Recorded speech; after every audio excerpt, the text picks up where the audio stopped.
This is Delhi. Please stand by for our next broadcast. This is All India Radio. We now bring to you the recording of today's proceedings during the question hour in the Rajya sabha. ये आकाशवाणी है. अभी आप आज राज्य सभा में प्रश्नकाल के दौरान हुए कार्रवाई की रिकॉर्डिंग सुनेंगे. माननीय सभासद, माननीय उपसभापति जी. Question number 256, Honorable Sri Jose K. Mani. Question number 256. Will the Minister of Petroleum and Natural Gas be pleased to state A.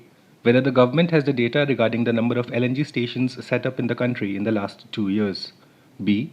If so, the details thereof. C. Whether government has any plans to come up with an administered price mechanism APM for both CNG and LNG to ensure firm prices. D. If so, the details thereof. E. Whether government has any plans to allow a lower rate of GST for entities like state transport undertakings STUs through their consumer fuel outlets. And F. Whether government is exploring possibilities of direct bulk import of LNG, CNG for the consumption of STUs. माननीय मंत्री जी. Shri Hardeep Singh Puri, Minister of Petroleum and Natural Gas. First supplementary.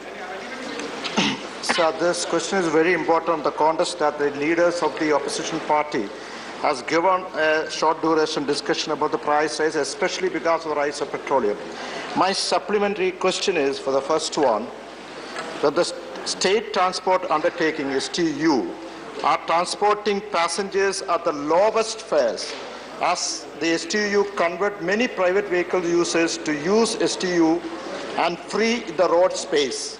And when Government of India promote conversion from private to public transport, why the state transport undertaking are charged rupees 22 per litre of diesel? Thank you, Jose Mani ji. This is the main question. Yes, please. Sir. As Be the brief. bulk users, Yes. the same STU can fill diesel at any public petrol bunk without bulk users fee on cash and carry basis. Thank you. My question to the minister, what is the rationale in this extra bulk fee of rupees 22 per litre of diesel to STU like all the state transport, especially Kerala State Road Transport Corporation? Thank you.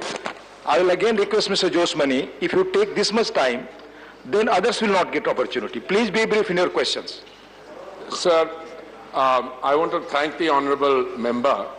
This question relates to LNG and CNG, but the question that he is asked in the supplementary relates to the price of diesel.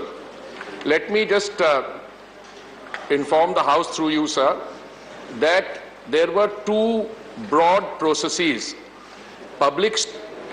State public transport providers, to which the honourable member has mentioned, and some other state enterprises were being supplied diesel at wholesale rates. By wholesale rates, I mean rates which did not factor in dealer commission, etc., because they were going to those users directly.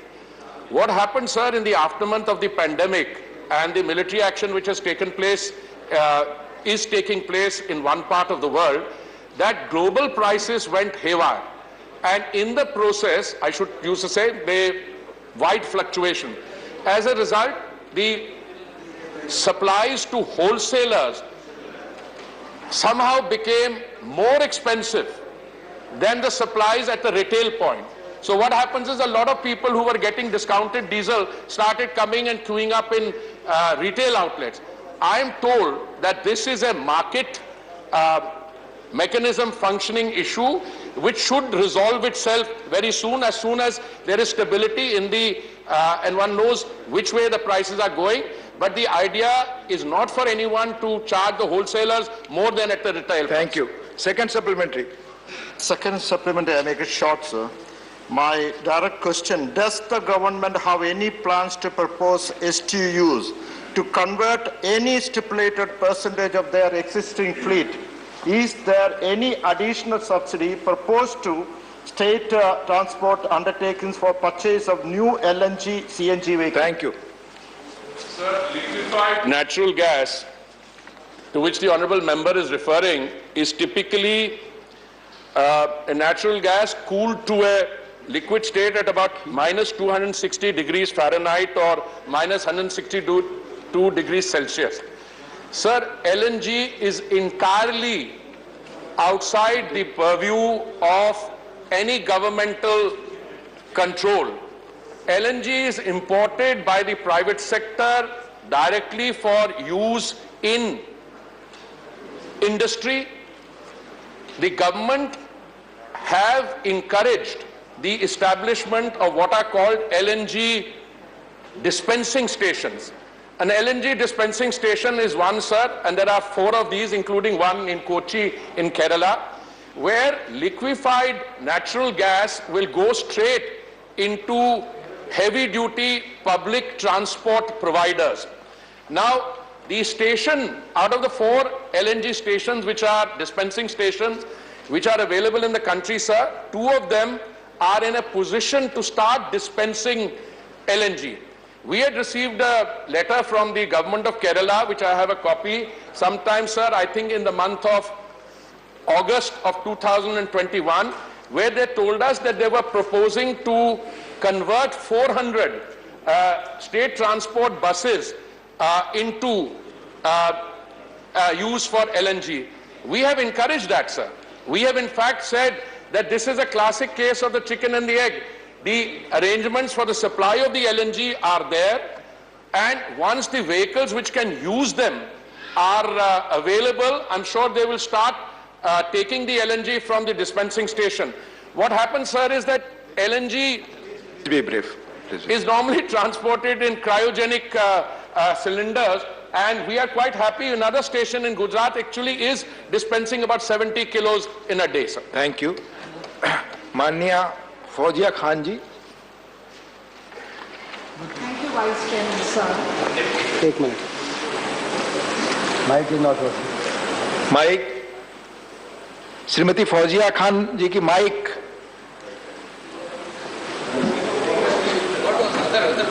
Other mike please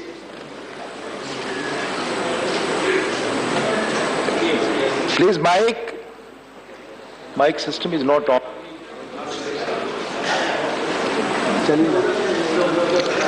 हाँ ये it's on now Thank you, Deputy Chairman, sir.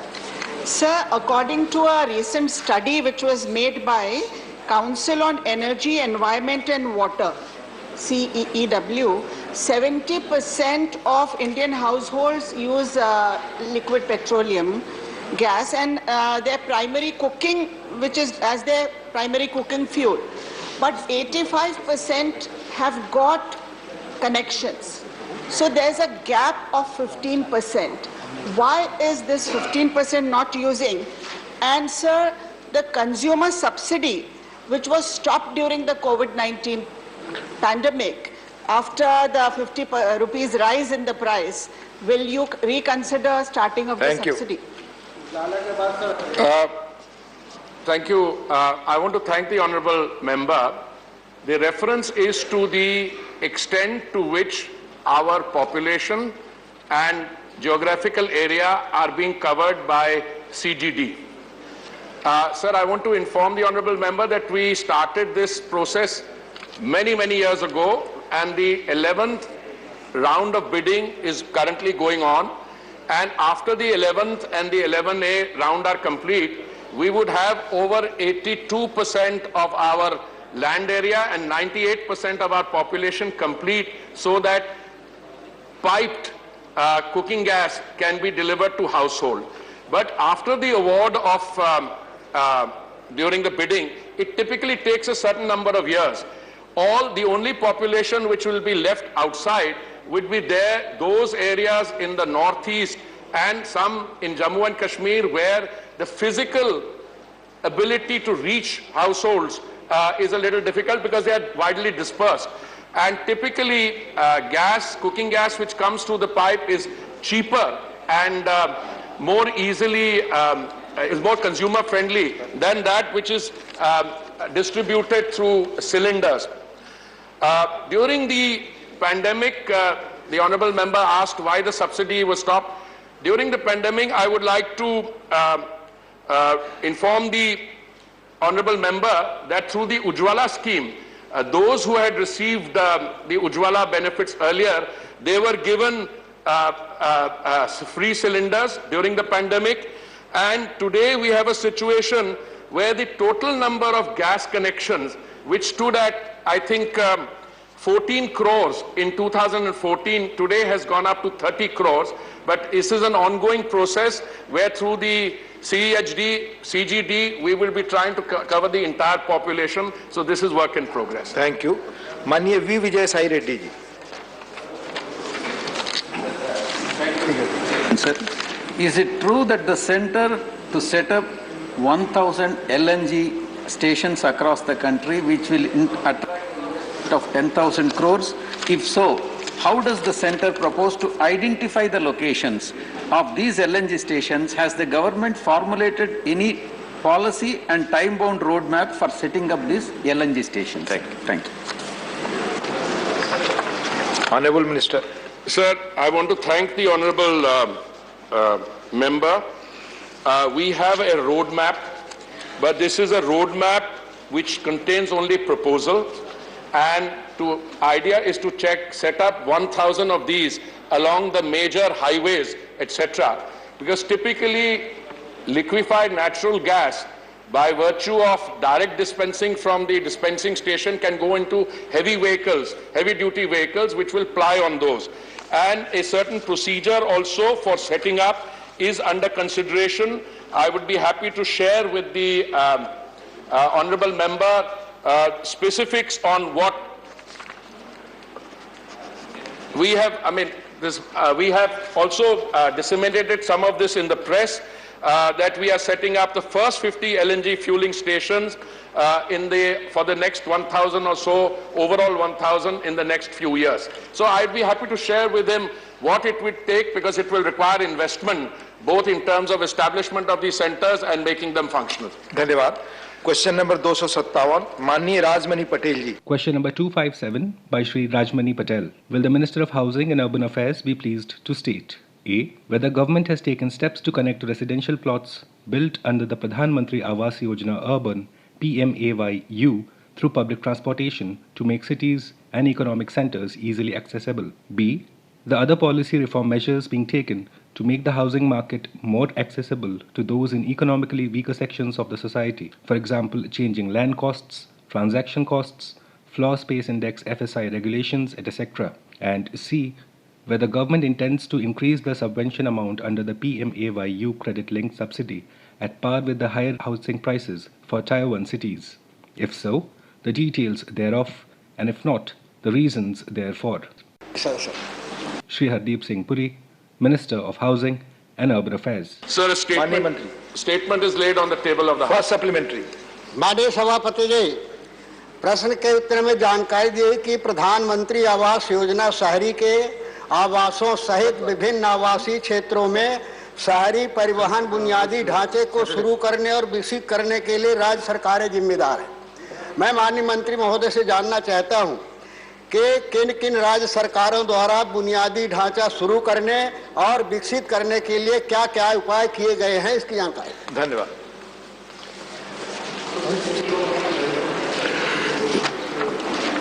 Sir, I want to thank the honorable member.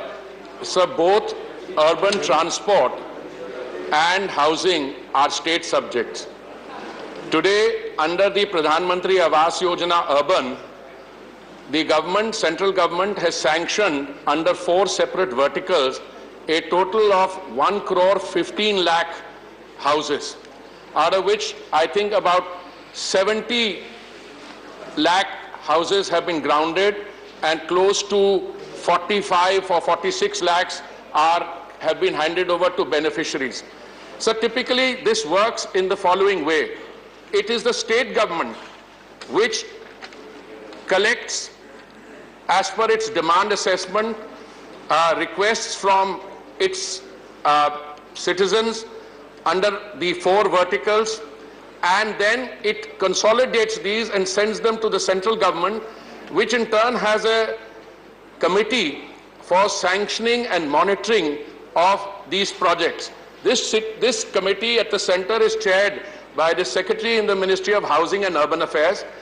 the states are expected, before they forward these proposals, all states and union territories, to first satisfy themselves that when they make the proposal, the social infrastructure, by that I mean connectivity from where the housing is, parking, water, sewage are all available. It is based on that vetting that the proposal is to come, but the committee headed by the Secretary in the Housing Ministry also subsequently asked them, please let us know whether you have these in place.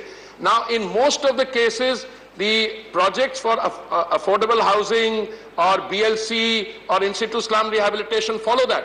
But we have noticed that in some cases, there is a lag because the vetting and the arrangements were not made by the state government, which is essentially responsible both for urban transport and housing. Sir. Thank you. Second supplementary.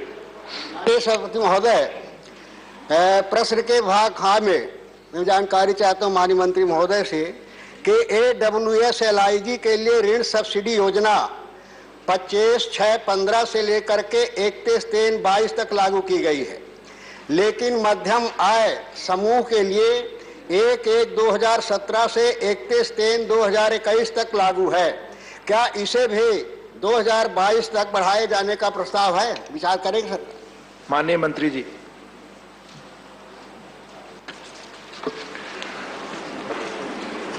Sir, the scheme for the EWS was operational for up to last year, and the scheme for the LIG is being implemented since June 2015 to March 2022, which means this scheme has a remaining few days.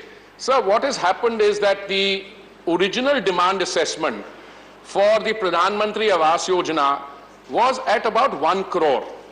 Subsequently, the states and union territories revised their demand assessment and it came up to 1 crore 12 lakhs. Now it is at 1 crore 15 lakhs. Now the schemes therefore have more or less matured and completed their process. And any project which has been sanctioned so far, naturally the government will ensure that those projects are completed by then. But at this point of time, sir, it is not our intent, it is not under consideration to review this continuation of the credit-linked subsidy scheme for the MIG beyond 31st March 2021. Thank you. Manya Derek O'Brien ji.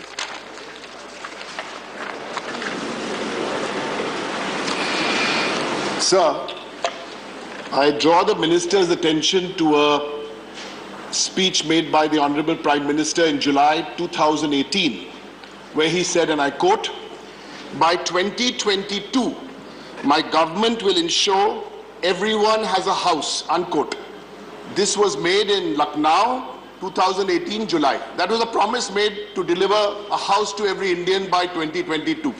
I'm not going about doubling farmers' income in 2022 or bullet train by 2022 or electricity for all. So my specific question to the Minister, is it happening in 2022?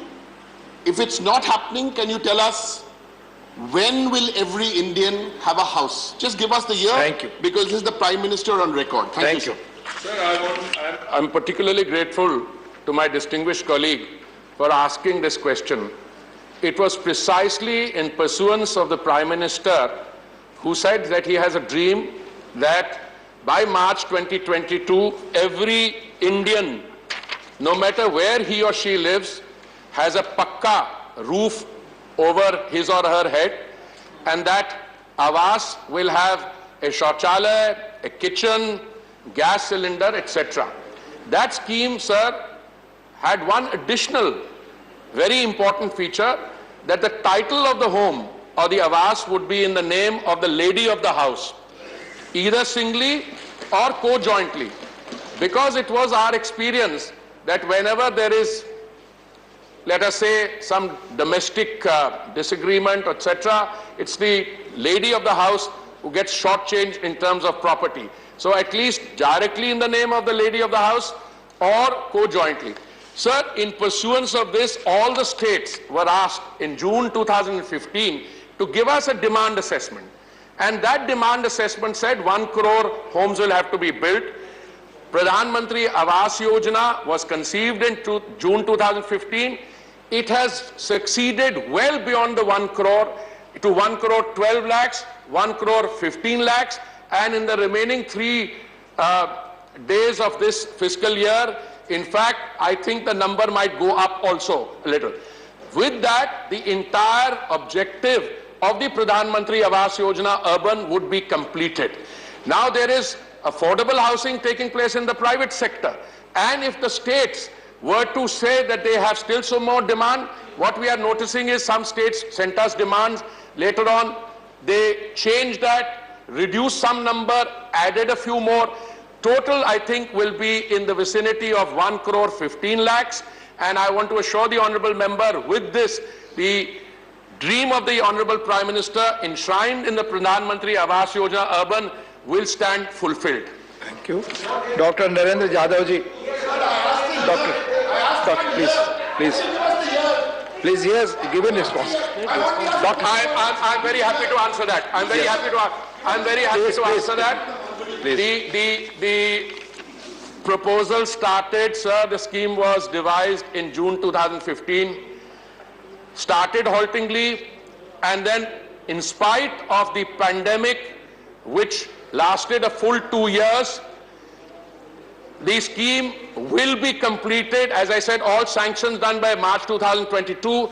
Typically, sir, the time after grounding of an Awas is between around 18 months. Somewhere we are using modern technology, it's little less than 18 months, some it's 24 months. So the scheme will be completed within a very short foreseeable future of time. I would be happy to share with the honourable member the individual completion timelines of all the projects under the scheme. Thank you. Dr. Narendra Jadhav ji. Thank you, Deputy Chairman, sir. The written reply given by the Honourable Minister indicates that the priority sector lending for affordable housing projects has been raised from 28 lakh rupees to 35 lakh rupees in metropolitan centers. In this much amount of lending in metropolis like Mumbai, even a juggi jhopdi is not possible. My supplementary question, sir, is why is this one-size-fits-all kind of approach? Why can't we make a distinction between metropolis like Mumbai and other metropolis which has a population close to 10 lakhs? Thank you. Typically in any project of this kind, and there are 4 separate verticals, and I'm quite happy to share with the honourable member. Let's take the first vertical, which is affordable housing and partnership. It's not the amount. What is important is the state government is required to provide the land, and after the state government provides the land for a project, then the central government and the state government, central government typically 1.5 lakhs, state governments vary, I know some state governments are providing more. So at the end of the day, the value of the unit which is constructed is more, because the value of the land is being provided by the state. Equally, in situ lets slum rehabilitation, these are informal settlements which came up in the center of cities. What we are doing is through a process of cross-subsidization and public-private partnership, we are getting investments in from the private sector, so those who are in possession there, instead of being settled 100 kilometers away, they will be provided housing in there, and equally some new commercial space, etc. will come up. That is the principle on which the GPRA colonies have also come up. Affordable housing is being encouraged all over. That's why limits have been provided for loans under priority sector lending. But in addition to that, sir, we've taken a large number of other steps. For instance, according infrastructure status to affordable housing, ensuring low cost, reduction in GST from 8% to 1% without input tax credit, increase, this is a priority sector lending which the honourable member set up, setting up an affordable housing fund in the National Housing Bank, regulations of floor space, which again, in some states like Maharashtra, to which the honourable member is referring, has been more liberal, and from our side we are encouraging all state governments to be more liberal and rational, to rationalize FAR so that more spaces, cities can either spread horizontally and have other disadvantages, or they can go up vertically. So we encourage that, sir. Thank you. Honorable KRN Rajesh Kumar ji.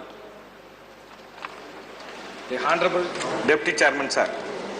While the considering of pandemic situation period, the government considered to extend the credit-linked subsidy scheme under PMAY to next 2 years, because the middle class people is directly benefit this scheme. So I kindly request to the government, in circumstance of pandemic period, to please extend the scheme next 2 years. Good, thank you. It's suggestion. You should have put your question, please. Sir, all I can say is all these schemes are devised taking into account the demand assessment which comes from the ground. The demand assessment we think has been met. This is a suggestion which the honourable member has made on the floor. The suggestion has been noted. Thank you. Question number 258, Manisri Iranna Karadi. Question number 258. Will the Minister of Jal Shakti be pleased to state A. Whether government has allocated any funds during the last 3 years to desilt, renovate and raise the bunds of lakes and water bodies in Karnataka? B. If so, the details thereof, along with the quantum of funds allocated for the renovation, expansion and desilting of lakes and water bodies in Karnataka, and if not, the reasons therefore. C. Whether government has provided any other special component funds from both government and foreign financial institutions for the said projects. And D. If so, the details thereof. Sir, question number 258. Manya Mantri ji. Shri Prahlad Singh Patel, Minister of State for Jal Shakti. First supplementary, Manya Karadi ji. धन्यवाद उपसभापति महोदय.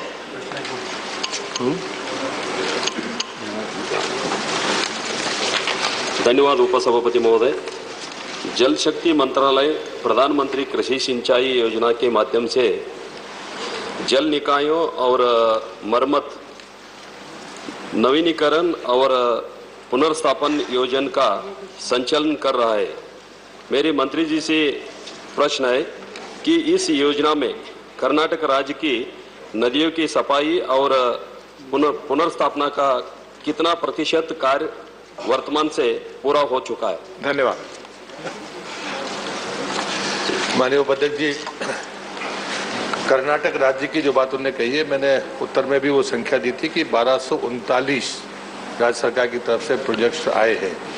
नदी की बात उन्होंने कही है, नदी नहीं है, दरअसल वास्तव में नदियों के क्षरण और तालाबों को लेकर ये स्कीम्स आती हैं.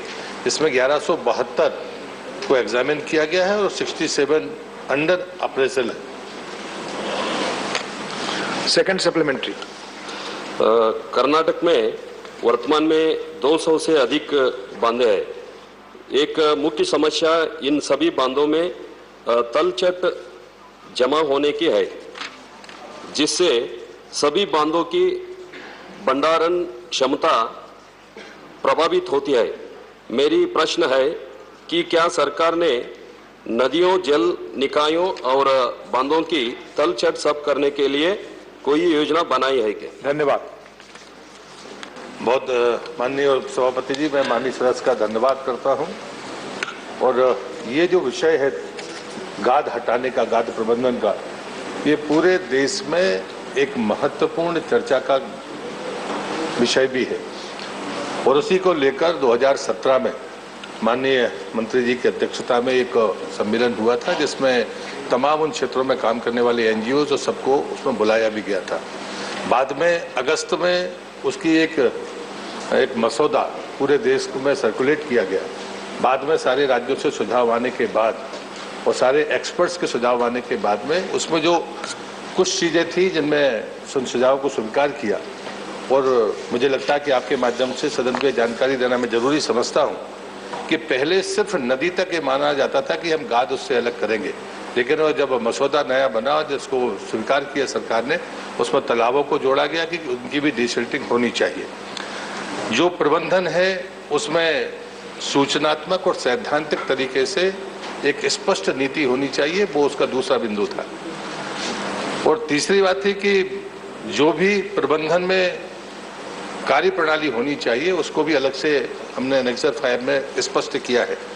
गाद प्रबंधन के जितने भी आर्थिक पहलू हैं, पहले कभी ये नहीं माना जाता कि इसमें पैसा लगेगा, जबकि इतनी जरूरी चीज है कि इतने बरसों से हमारे बांध बने हुए हैं, नदियों पर हों या बड़े तालाब हों, उन पर डिसिल्टिंग का काम हम परंपरागत तरीके से करते रहे, लेकिन हमें ये स्वीकार करना होगा कि अगर कैपेसिटी कम होती है तो हम उन परंपरागत तकनीकों के अलावा भी आगे आगे बढ़े और इसमें पैसा लगना है। उस आर्थिक पहलू को भी स्पष्ट किया गया है।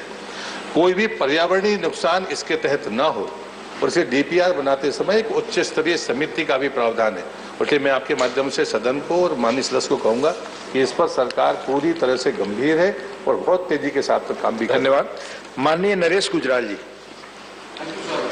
Sir, in answer to the question, the Honourable Minister has stated that the Government of India is providing financial assistance to the identified schemes under repair, renovation and restoration PMKSY.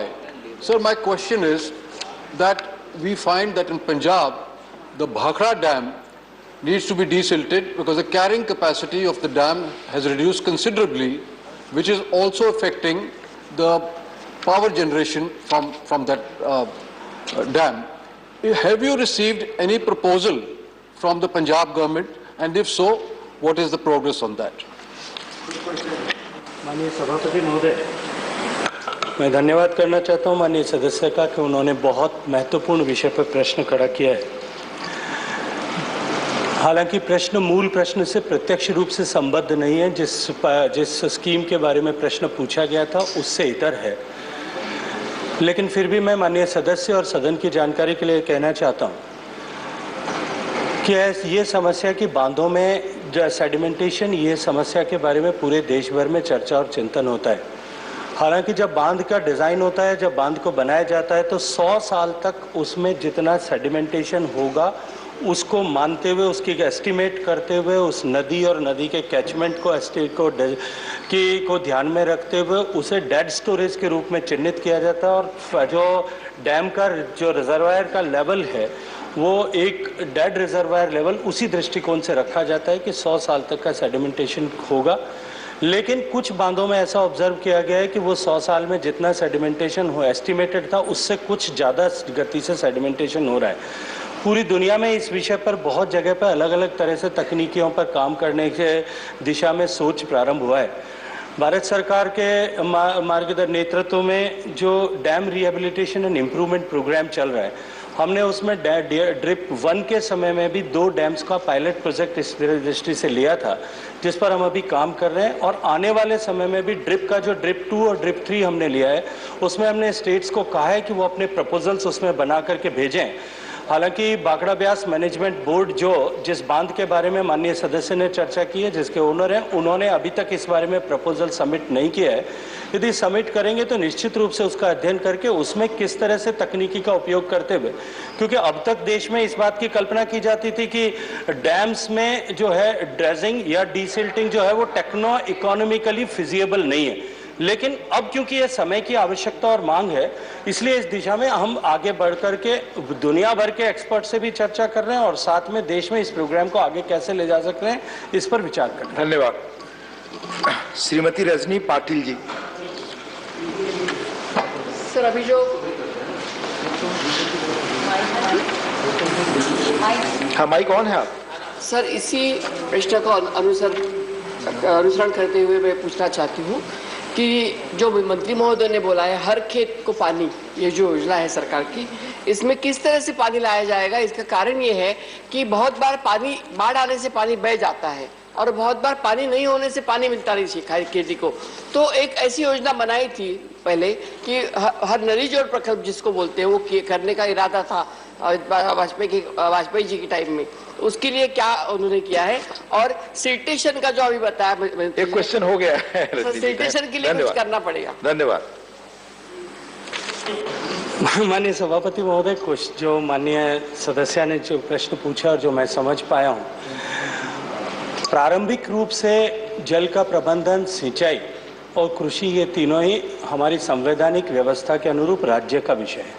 इसलिए राज्य सरकारों को ही अपनी तरह से इसमें डिज़ाइन करना उसको इम्प्लीमेंट करना, ऑपरेट करना और मेंटेन करना होता है। यदि राज्य सरकार इस तरह के किसी योजना में प्रस्ताव लेकर के भारत सरकार की निर्धारित जो योजनाएं चल रही है उसमें लेकर के आती हैं, तो हम निश्चित रूप से उसके ऊपर विचार भी करते हैं और उसमें राज्य सरकारों को अनुमत सहायता भी प्रदान करते हैं। जहाँ तक माननीय सदस्य ने इंटरलिंकेज ऑफ रिवर की बात की है, मैं सदन में पहले भी निवेदन कर चुका हूँ कि 31 ऐसे लिंक आइडेंटिफाई हुए थे। उन 31 लिंक्स में से अधिकांश की PFR बनी है। 5 लिंक्स जो है नेशनल प्रोस्पेक्टिव प्लान में आइडेंटिफाई किए गए और उनमें से मैं सदन को अत्यंत प्रसन्नता के साथ में कह सकता हूं कि एक नए युग की शुरुआत, और मैं इस अवसर पर धन्यवाद देना चाहता हूं, अभिनंदन करना चाहता हूं उत्तर प्रदेश के माननीय मुख्यमंत्री और मध्य प्रदेश के माननीय मुख्यमंत्री जी का कि उन्होंने केन और बेतवा दोनों नदियों को जोड़ने का जो प्रकल्प था उस पर समझौता किया। दोनों राज्यों ने अपनी सहमति प्रारंभ की और बजट में आदरणीय वित्त मंत्री जी ने उसके ऊपर 44,000 करोड़ रुपए का प्रावधान भी किया है। एक नए युग का सूत्रपात हुआ है और मैं ये मानता हूं कि इससे प्रेरणा लेकर के देश के अन्य प्रांत भी अपने नदियों के बीच को जोड़ने के बीच में लेकर के जो सहमति बनने वाली है उसको प्रगति कर देंगे, उसको गति देंगे। तो निश्चित ही हम ऐसे क्षेत्र जहां पानी की कमी है और जहां पानी बाढ़ हर साल आती है, उन दोनों के बीच में एक बैलेंस जो है वो कायम कर पाए। धन्यवाद माननीय मंत्री जी। माननीय नीरज डांगी जी। माननीय उपसभापति महोदय, आपके माध्यम से मंत्री महोदय से मैं प्रश्न करना चाहूंगा कि क्या भारत सरकार बाह्य सहायता के माध्यम से वित्तीय संसाधन उपलब्ध कराकर राजस्थान में जयपुर जिले के शहरी एवं ग्रामीण क्षेत्रों को पेयजल से लाभान्वित करने हेतु महत्वाकांक्षी बिसलपुर जयपुर पेयजल परियोजना द्वितीय चरण के संवर्धन और क्रियान्वयन करवाने पर विचार रखती है? यदि हाँ तो कब तक, और यदि नहीं तो क्यों नहीं? इस प्रश्न का मूल प्रश्न से कोई संबंध नहीं है। अगर कोई जानकारी होगी तो मैं पत्र द्वारा माननीय सदस्य को पहुंचा दूंगा। धन्यवाद। Question number 259 honourable Shri KC Venugopal ji. Question number 259. Will the Minister of Defence be pleased to state A. Whether government has enhanced FDI in defence sector up to 74%. B. If so, the details thereof. And C. The steps the government is taking so that the purpose of self-reliance should not be defeated and to strengthen R&D base of the country. Question number 259. माननीय मंत्री जी। Shri Ajay Bhatt, Minister of State for Defence. सभा पटल पर रखा जाता है। First supplementary. Thank you, Chairman, sir. There are honest claims about the policy of make in India and make for the world, especially in defence sector. The government of India has liberalized the FDI policy by giving 76% of foreign direct investment in the defence sector. My question is that whether this change of policy has been strengthened our indigenous production on defence sector, especially strengthening the public sector unit of defence sector. Now we are hearing the news that government of India's intention to privatize the public sector of the defence sector itself, and the MSME sector, we are very much rich in the MSME sector in India, whether the government is taking any initiative to strengthen, to increase the indigenous production in defence sector by strengthening public sector and MSME sector. Thank you. मान्यवर, बहुत अच्छा प्रश्न है और इसके माध्यम से काफ़ी जानकारी भी सदन को मैं कोशिश करता हूं कि उपलब्ध कराऊं। हमारी सरकार की भारत सरकार ने सुरक्षा को मजबूत करने के लिए प्रतिबद्धता व्यक्त की है। सुरक्षा तभी मजबूत होगी मान्यवर जब हम टेक्नोलॉजीज के क्षेत्र में आत्मनिर्भर होंगे।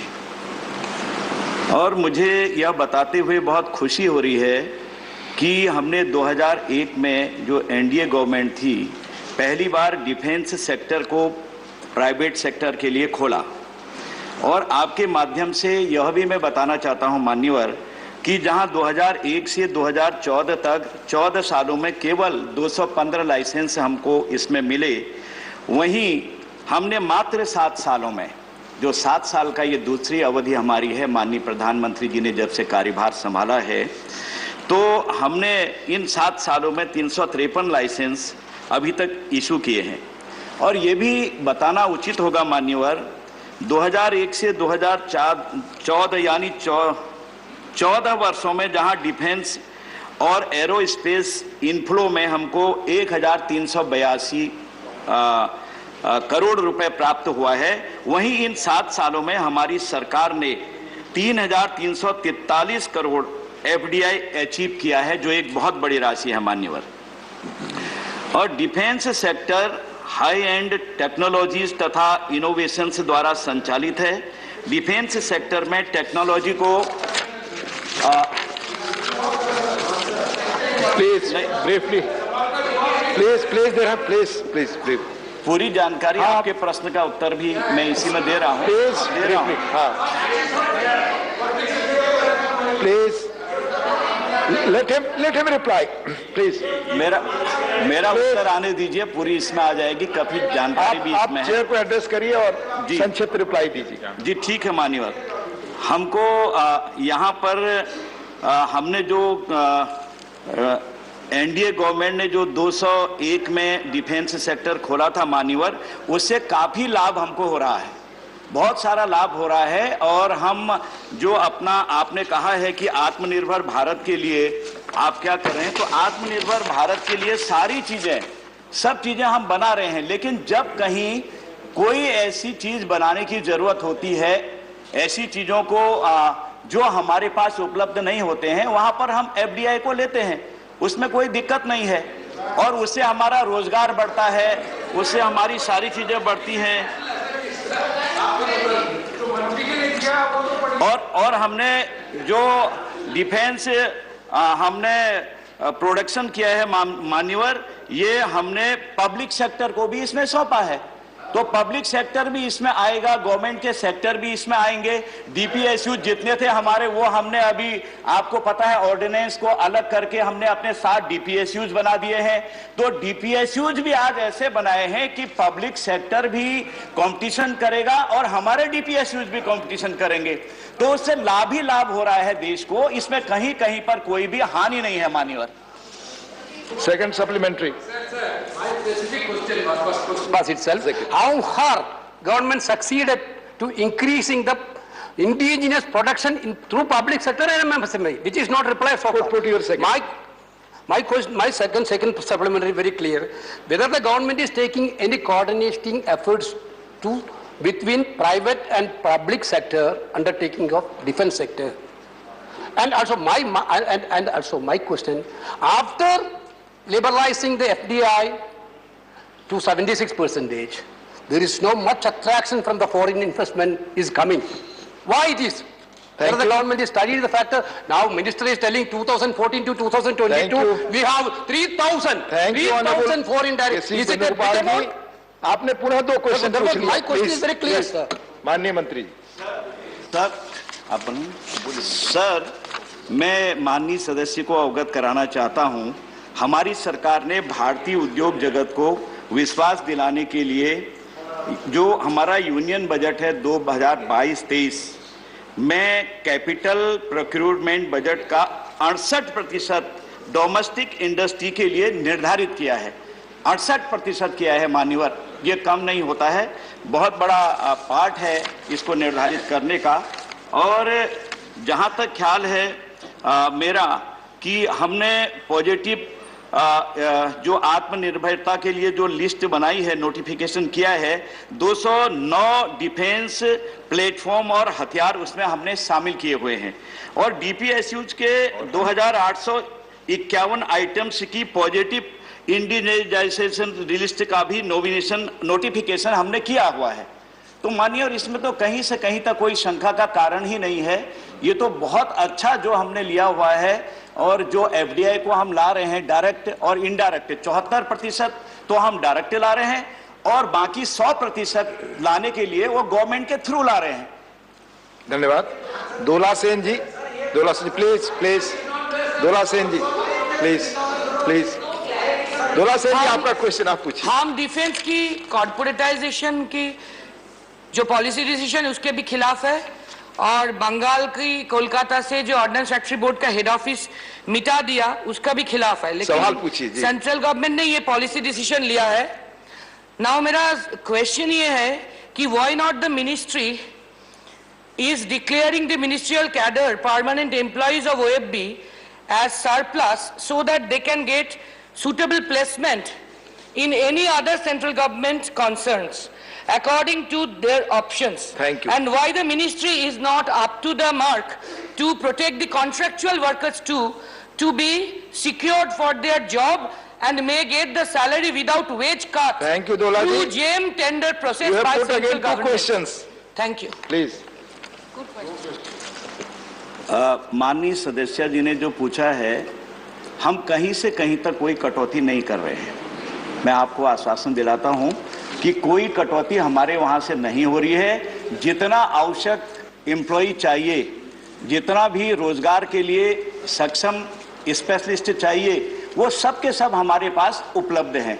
हमने सिर्फ एक प्लीज दोला जी प्लीज। हमने सिर्फ एक जो हमारा ऑर्डिनेंस सेक्टर था वो बिखरा पड़ा था मान्यवर, कोई यहाँ है कोई वहाँ है, अलग अलग है, उनका जो मैनेजमेंट है अलग अलग लोग देख रहे थे। इस बार हमने उसको अच्छी तरह से ऑर्गेनाइज कर दिया है, हर एक के लिए अलग अलग चीजें बना दी हैं। जैसे अगर बुलेट प्रूफ जैकेट बनानी है तो एक वहां बना रहा था, एक वहां बना रहा था, अलग अलग थे, मैनेजमेंट अलग थे, उसको एक सेक्टर बना दिया है। अगर कोई गन बना रहा है तो बिखरे पड़े थे, उसको एक सेक्टर बना दिया है। इसी तरह से जो रॉकेट बना रहे थे उनको एक सेक्टर बना दिया है, बिखरे नहीं है। आज हमारा एक जो है एक प्रबंधन जो है, एक को पूरी जिम्मेदारी हम लोगों ने उसको दे दी है। इसलिए कहीं से कहीं तक ये शंका बिल्कुल आप निकाल दें कि किसी को हम लोगों ने कहीं पर भी निकाल रहे हैं या बेरोजगार कर रहे हैं। धन्यवाद। माननीय प्रेमचंद गुप्ता जी। दोला जी प्लीज बैठ कर ना बोले। प्रेमचंद गुप्ता जी। सर, सरकार ने अपने जवाब में कहा सेल्फ रिलायंस, तो सेल्फ रिलायंस हमारी शुरू से ही पॉलिसी रही है, इसमें कोई दो राय नहीं है।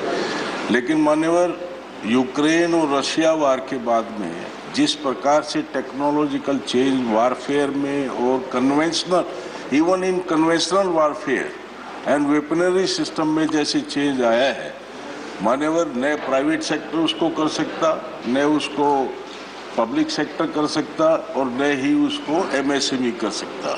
इसके लिए आवश्यक है कि सरकार गवर्नमेंट टू गवर्नमेंट बेसिस इस टेक्नोलॉजी को किसी तरह से ऑब्टेन करे ताकि भविष्य जो है वो हमारा सुरक्षित रह सके। सवाल नहीं, सुझाव नहीं है, उसके लिए मतलब सरकार क्या कर रही है। ठीक है सर, सजेशन है आप। धन्यवाद। माननीय वीरेंद्र प्रसाद बैस जी। माननीय सरकार क्या कर रही है, मैं उसके लिए जानना चाहता हूं। ये सुझाव मूल आपने पहले सुझाव ही दिया था माननीय प्रेमचंद जी। प्लीज अब सवाल। लेकिन प्लीज मैं आपके माध्यम से सर पूरे सदन को विश्वास दिलाना चाहता हूं कि सरकार पूरी तरह से सक्षम है। देश चारों तरफ से चौक चाबंद है और कहीं से कहीं तक भी कोई दिक्कत नहीं है। हम हर मुकाबले का, हम हर जो समस्या आएगी उसका समाधान करने के लिए और उसका मुकाबला करने के लिए पूर्णतः सक्षम है माननीय मोदी जी के नेतृत्व में। धन्यवाद। माननीय वीरेंद्र प्रसाद बैस। Thank you, Chairman, sir. In her budget speech, Honorable Finance Minister given priority domestic production in our defense sector, sir. And accordingly, in her budget, she earmarked more than 60% rupees from the defense production for the domestic production, sir. I want to know from the ministry, what is the roadmap already prepared by the government to implement the budget allocation? Already in our country, sir, 2 defense corridors is working, sir, domestic products for defense. One is in Uttar Pradesh, another is the, sir, Tamil Nadu. I want to know from Honorable Minister, government is considering to go for more defense production, domestic production corridor in other parts of country, including the northeastern. Thank you, माननीय वैस। मान्यवर, मैं आपके माध्यम से माननीय सदस्य जी को बताना चाहता हूं कि इस समय उत्तर प्रदेश और तमिलनाडु में 2 कॉरिडोर बने हुए हैं। बाकी देश के हिस्सों में भी जब जैसी जरूरत होती है जहां पर, उसके लिए सरकार समय समय पर निर्णय लेती रहती है। आपने कोई बात रखी है, वैसे मैं अगर एक संक्षेप में थोड़ा सा आपको बताऊं कि इस समय हम कम से कम 72 देशों से ज़्यादा देशों को पहली बार इन 7 सालों में एक्सपोर्ट कर रहे हैं। सिपरी नामक संस्था जो इंटरनेशनल अथॉरिटी है, उसने बताया है कि हम जो हैं पहली बार 25 टॉप देशों में आ गए हैं जो आज एक्सपोर्ट कर रहे हैं मान्यवर। इसलिए किसी भी शंका को मैं बहुत सार्थक नहीं मानता हूं, इसलिए इसमें शंका करने की आवश्यकता नहीं।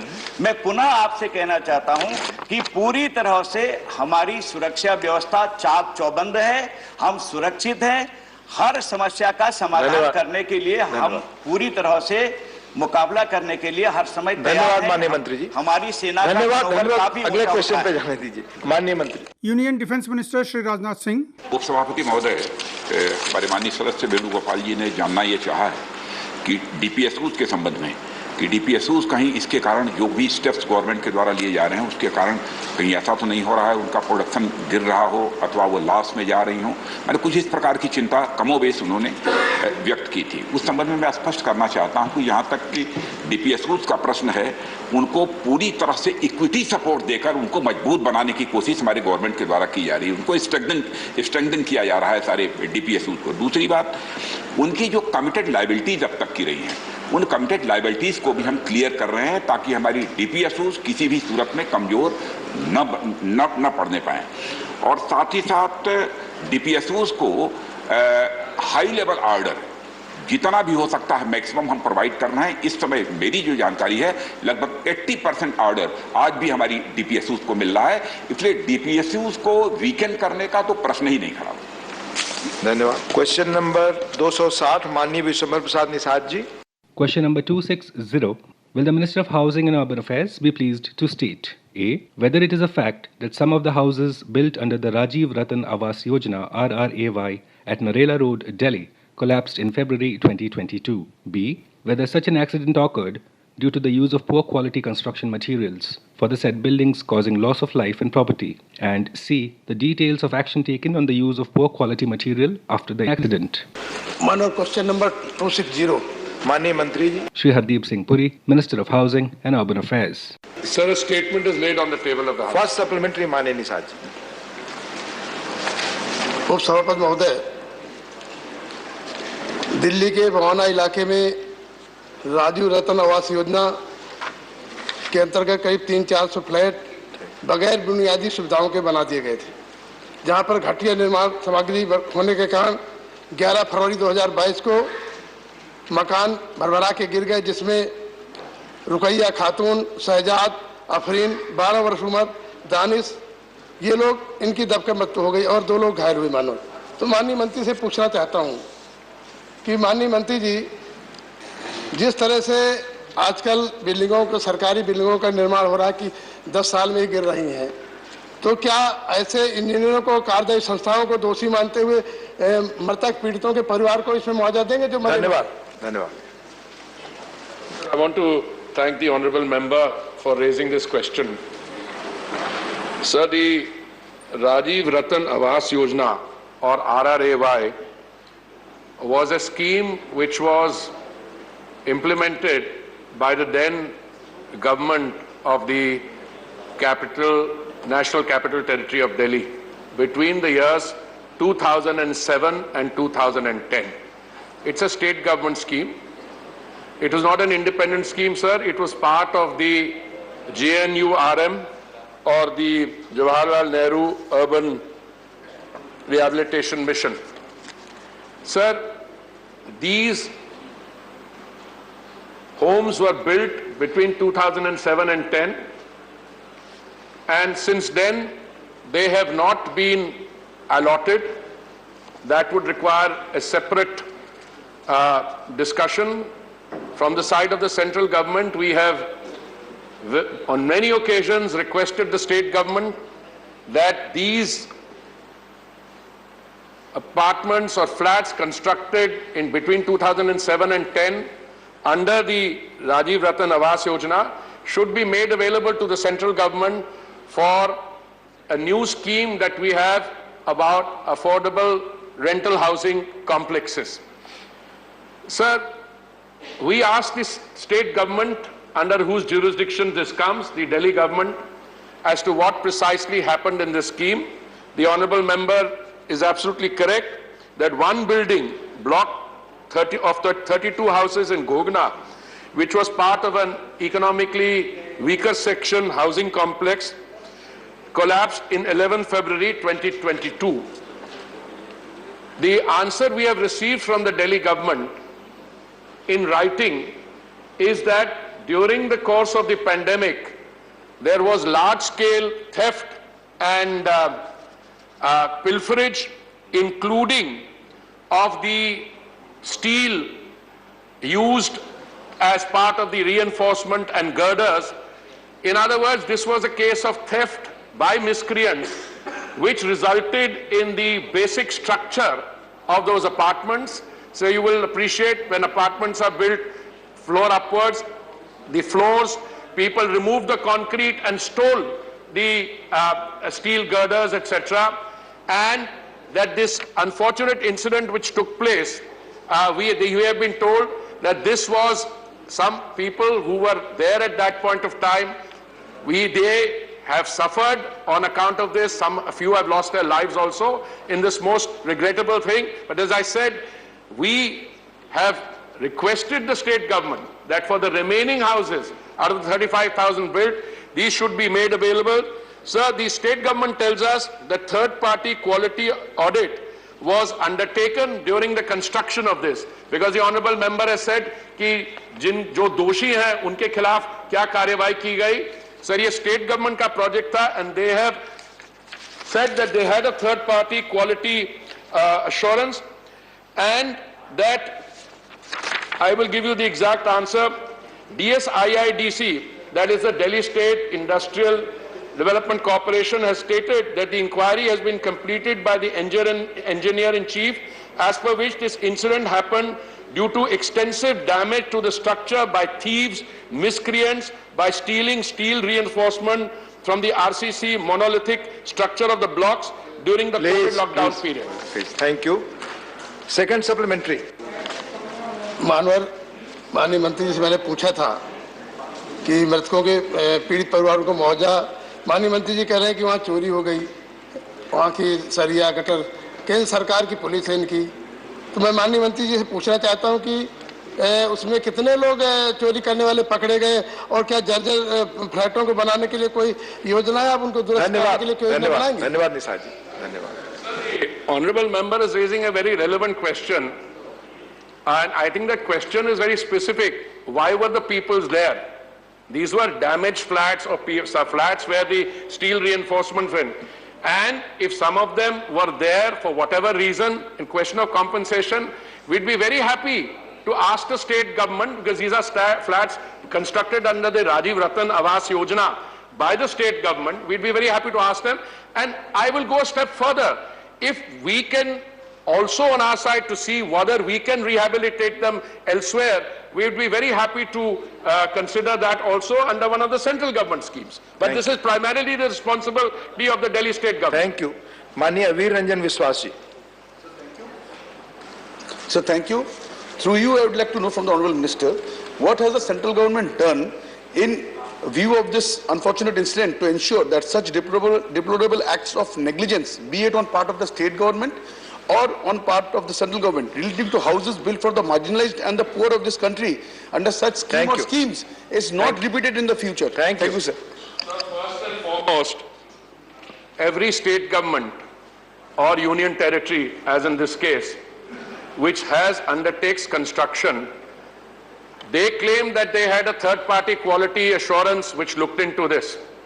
But why should any space constructed as long ago as 2007 remain unallocated till 2022?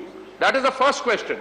Any building, even if it is constructed to the highest quality, and if it is allowed to remain vacant, you will have pilferage of the fittings. This is a standard practice, because in a country where you have people, migrant or other populations, so the first issue arises, and even now, of the remaining 35,000, We have been repeatedly writing to them to say that please make this available for affordable housing rental complexes so that we can provide temporary shelter to those who they may have a permanent abode in their place under the Pradhan Mantri Awas Yojana, but if they come looking for work in a capital or any other big city, we can provide these after doing them up. The second issue, sir, is that it is not what the central government, we have clear guidelines which are given in all codified for the whole country, but at the end of the day, the central government can only make a set of rules.